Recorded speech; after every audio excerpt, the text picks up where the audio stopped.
The Rice Granary of the Philippines. Welcome to Nueva Ecija.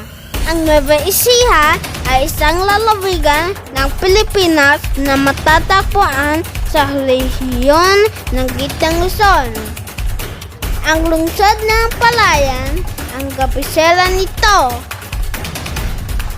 Tayo na't alamin ang mga produkto sa lalawigan ng Nueva Ecija.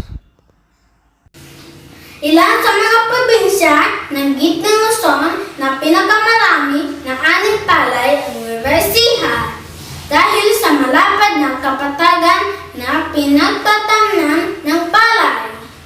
Ang bigas ang pangunahing pagkain ng Pilipino, kung kaya't napakahalaga ng lalawigan ng Nueva Ecija sapagkat sa lalawigan na ito nanggagaling ang pinakamalaking supply ng bigas sa Luzon at buong Pilipinas.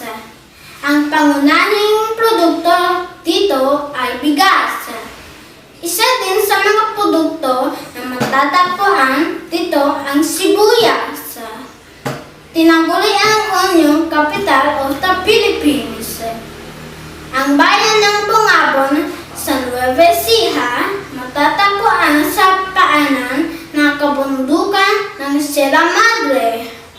Ang mahigit 2,000 hectares na lupa nila rito natatamnan ng sibuyas.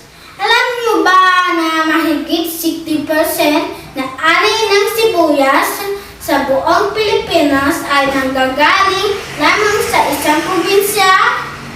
At sa probinsya ito ng Nueva Ecija.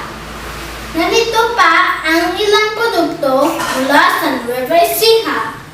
Produktong tsinelas ng Gapan City. Ang batutay longganisa ng Cabanatuan. Ang tilapia flavored ice cream ng Muñoz.